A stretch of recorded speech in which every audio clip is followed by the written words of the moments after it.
So there were a lot of really good games at E3 this year, and 2019-2020 is shaping up to be absolutely incredible for gamers. But what I want to do today, guys, is actually talk about some of the really incredible indie titles that were showcased at E3 this year. I don't think that indie games sometimes get enough attention, and that's what I want to do in this video. So in this video, I'm going to talk about 15 of the best indie games at E3 that I thought looked really awesome and that I'm really hyped about and super looking forward to playing. So let's get started.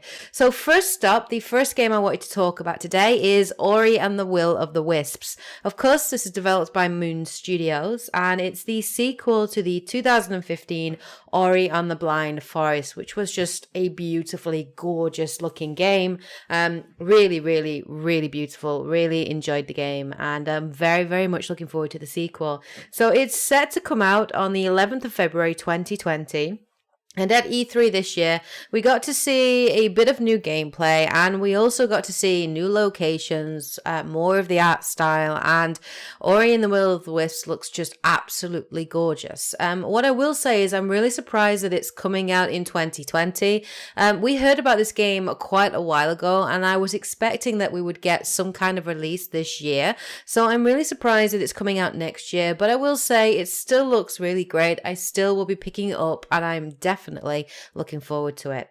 The second game that was announced this year at E3 was Empire of Sin. This was announced during Nintendo's Direct, and it's developed by Romero Games. It is set to release in 2020, looking at the moment about around the second quarter of 2020. In the game, you basically take on one of several mob bosses, and it's actually inspired by real life figures in Chicago during the Prohibition, so during the 1920s. It is a simulation tactical role-playing game, so the aim is to build your own mob and to take down rival mobs in Chicago and sort of gain domination and gain areas and influence, and it looks really interesting. We didn't really get to see too much gameplay, just a trailer footage to give us the basic concept of the game, but it looked really cool, and it's definitely a game that I'm keeping my eyes on. The third game for me was 12 Minutes. Now this was probably one of the most interesting looking indie titles for me at E3 this year. It was first announced during Microsoft's press conference, and it's an upcoming adventure title by Luis Antonia, and it's set for a 2020 release. So the player will repeatedly play through events across a 12-minute cycle to solve a murder mystery. In the trailer, it featured a husband and his wife who had been accused of murdering her father several years before, and it showed that as you play through the 12 minutes, depending I guess on what choices you make, can result in many different things. So we got to see at one point where she was arrested. There was another point where she was actually killed, and obviously you have to deal with the repercussions, and I guess with each cycle you uncover more of the mystery and have to try to solve it to save your pregnant wife. It looked really cool. I love the concept. The top-down perspective was very interesting as well, and it looked suspenseful, and it looked really, really interesting. The fourth game that was announced at E3 this year was Cadence of Hyrule, developed by Brace Yourself Games. This game actually already came out on the 13th of June and is obviously available exclusively on the Nintendo Switch. It is a spin-off and crossover title between Crypt of the Necrodancer and The Legend of Zelda. You can take control of either Link or Zelda throughout the game, and it's like a rhythm platforming style Metroidvania type game where you have to time your movements and your attacks and your combat to the music, to the rhythm of the music. And Crypt of the Necrodancer was a very fun, very interesting game, and I'm really looking forward to getting my hands at some point on Cadence of Hyrule and playing it, because I'm a massive, massive fan of the music in the Legend of Zelda series. The fifth game that looked really cool this year was Fall Guys. This is coming out on PC and PlayStation 4, and it was actually first revealed at Devolver Digital's own direct. It's developed by Mediatonic and published by Devolver Digital, and it is set for a 2020 release. This looks like Battle Royale done right. It's the premise of it is it's an ultimate knockout. So there are 100 competitors that play online, and you have to make your way through obstacles and challenges. It very much feels like Takeshi's Castle, and it just looks really fun. This looks like a battle royale that I could play and really, really enjoy with my friends. And I think it would be a lot of fun to stream it and to play it online. And it just looked really good. It absolutely blew me away. I love the simplistic nature of the art style. It looks fun, and it looks great. It's definitely a game that I'm looking forward to. The sixth game announced was Way of the Woods. This is set for a 2020 release, and it was first announced at Microsoft's E3 press conference.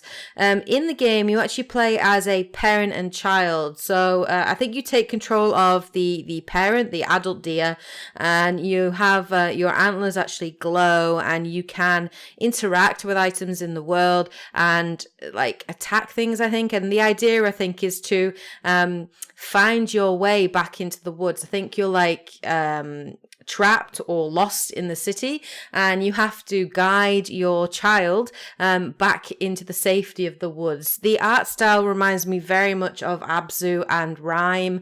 It looks like it's going to be an incredibly emotional game. I can imagine it's gonna maybe have quite a sad ending, or something's gonna happen.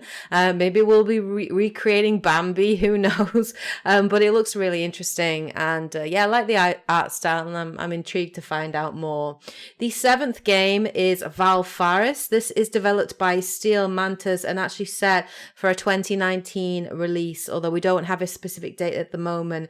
It's an action-adventure platforming game, but what's really awesome about it is the music and the art style. It's a heavy metal-infused 2D action platformer, and the combat looks challenging and fun. And if you're a massive fan of like heavy metal and rock, I can imagine that playing this game is just going to be adrenaline inducing fun. And it just looks great. It just looks really, really fun and really interesting. The eighth game is Conan Chop Chop. This is coming out on the 3rd of September this year, and it was actually announced during the PC gaming show. It's developed by Mighty Kingdom and published by Funcom, and the game originally was like an April Fool's joke that actually has turned into a real game. So it's a roguelike game inspired by Conan the Barbarian series, and it will have like 4-player couch co-op, and it just looks really fun. It looks like a game that you would really enjoy playing with your friends, and I like the art style. You've got like these Conan looking characters, but they've got like little stick legs and arms, and it just looks simple but fun, and it should be a blast to play with your friends, particularly because you can play it locally. Couch co-op. I love those kind of games. The ninth game that was announced, that was shown at E3, was Felix the Reaper. This is set for a 2019 release, and it's developed by Kong Orange. It's basically a 3D shadow manipulation puzzle adventure game.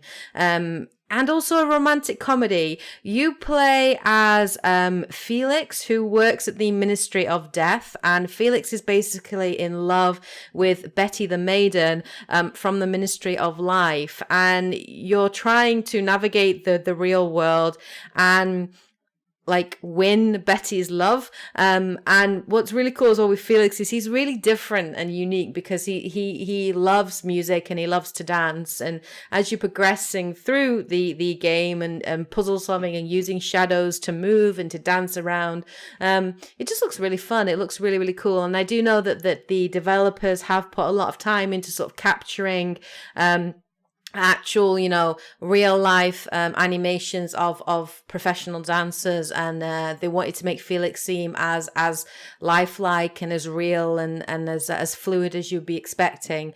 And I love the art style of it. I think the story sounds really cute, the idea of it, and I've never really played a shadow manipulation game before, so that sounds really interesting. And I definitely want to pick it up and check it out. The 10th game that was shown at at E3 was Psychonauts 2. This, of course, is developed by Double Fine, who obviously have now been bought by Microsoft and are an Xbox first-party studio.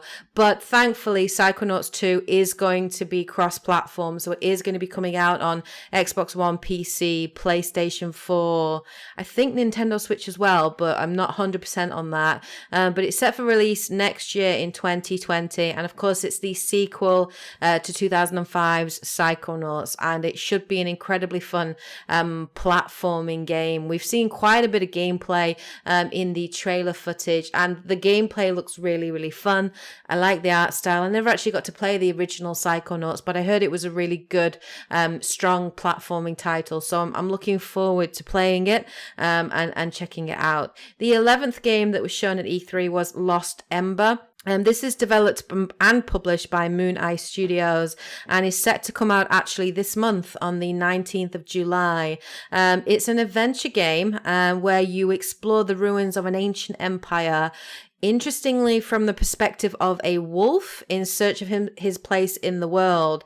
Now, as you play through the game as this wolf, you actually have the ability to control every animal that you encounter in the world, and that's going to make the gameplay very varied and incredibly interesting.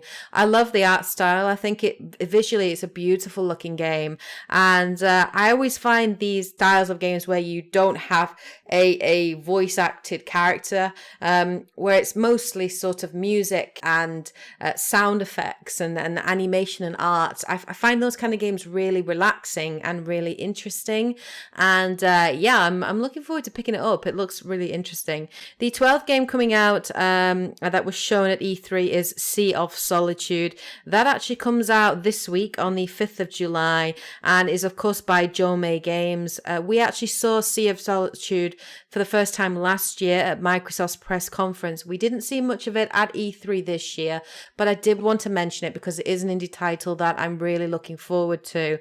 In the game, you control a young woman called Kay as she explores like an abandoned submerged city, which is kind of infested by these like sort of deadly looking red-eyed monsters. But what's quite interesting about Kay as well is she appears to be turning into one of these monsters, and as you explore through the city and progress through the story in the game, you're trying to uncover why this is, why she's turning into a monster, and perhaps trying to stop that. So Sea of Solitude, I love the art style. I think it looks really interesting, and I'm definitely looking forward to picking it up and playing it. The 13th game that was shown at E3 that looked really interesting was Chris Tales. This is developed by Dreams Incorporated, set for a 2020 release. It's got very sort of anime style art. The game itself is kind of like an indie love letter to classic Japanese RPGs. They say in the game, as you play through the gameplay, you actually experience the past, present, and future simultaneously. So you join a newly awakened time mage called Christabel. That's who you're playing as. And as you play through the game and you navigate the world, you can peer into the past, you can act in the present, and you can actually watch as your choices dynamically change the future. So I assume there's going to be some kind of like choice and consequence element to the game, which sounds really interesting. There is combat in the game as well, and that is a beautiful looking turn-based strategy combat, and it just looks really gorgeous. I really like the art style. It's like 1980s anime, and it's very old style anime, so it looks really cool. It gives me that sense of nostalgia from watching like 80s style anime. The 14th game that was shown at E3 this year was Hollow Knight Silksong. Now this game looks great. It's a 2D Metroidvania action adventure game developed by Team Cherry. This is a small Australian studio, and it's the sequel to the 2017 game Hollow Knight. Now, in the sequel, you actually don't play as the Hollow Knight. You actually play as a different character. You play as Hornet. who was one of the sort of enemies and allies in the first game. But you play as Hornet, and it takes place in a completely different location, in a haunted kingdom known as Farloom. And the game is promising some incredible gameplay, challenging combat, 150 new enemies in the game as well. And it just looks really, really good. I think I definitely might actually pick up Silksong, have a go at it, and then maybe go back and actually play the first Hollow Knight as well, because I have heard really good things about Hollow Knight, and I heard it was well worth picking up and playing. But yeah, Hollow Knight Silksong, if you're a big fan of challenging platforming games, Metroidvania style, you know, games as well, I think this would definitely be something that you'd want to pick up. And I love the art style, and I think it looks really, really cool. The 15th and final game shown at E3 this year, which is on this list and looks really beautiful, is Secona of Rice and Ruin. This is developed by Edelweiss and published by Xseed Games. It's actually built by a two-man team, which is quite incredible when you look at how beautiful and how polished this game is. It combines side-scrolling action combat with a deep crafting and farming simulation element to the game as well. It was actually shown at the during Nintendo's Treehouse, and we got to see a pretty lengthy sort of 20-minute gameplay section, and it just looked great. It looked really, really good. Players take on the role of Secona, a proud yet lonely harvest goddess who is banished to a dangerous island with a group of outcast humans.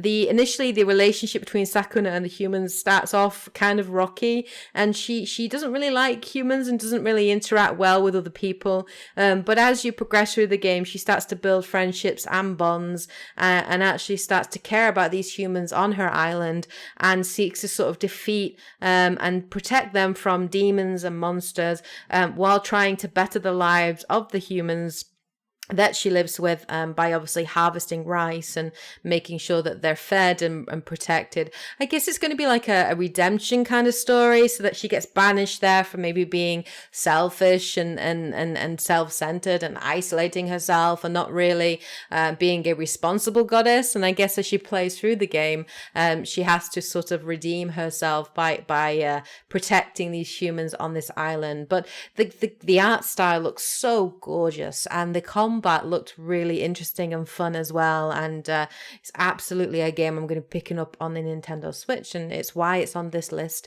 and is the 15th game that just looked amazing. So E3 this year just had so many good games and so many amazing indie titles as well. I think 2019 and 2020 is going to be the year where I play a lot of indie titles. I've already purchased and played a couple this year, and I've really, really enjoyed them. And I like playing indie titles because sometimes it's nice to see new ideas and developers sort of pushing the envelope and trying something new. And what's nice about indie games as well is that they're not as time consuming. You know, you can jump in and maybe complete an indie title in, say, 6 to 8 hours. And that's refreshing, you know, particularly when you've got lots of very big RPGs, 30, 40, 100-hour games, which require a lot of time and a lot of dedication. So that is the really nice, refreshing thing about indie games. It's one of the things I really love. But yeah, these are the 15 best indie games at E3 this year that I will absolutely be playing and look incredible. So let me know what you guys think of these games in the comment section below. Are there any games I mentioned here that you weren't aware of? Any games that you will absolutely be buying? Please share in the comment section below. If there's any that I missed that you think deserved a place on this list as well, please share those in the comment section below as well. I'm always interested in new games and obviously getting that knowledge and that love of games out there. Anyway, I hope you guys are having a great week. Take care, and as always, happy gaming. Bye, guys.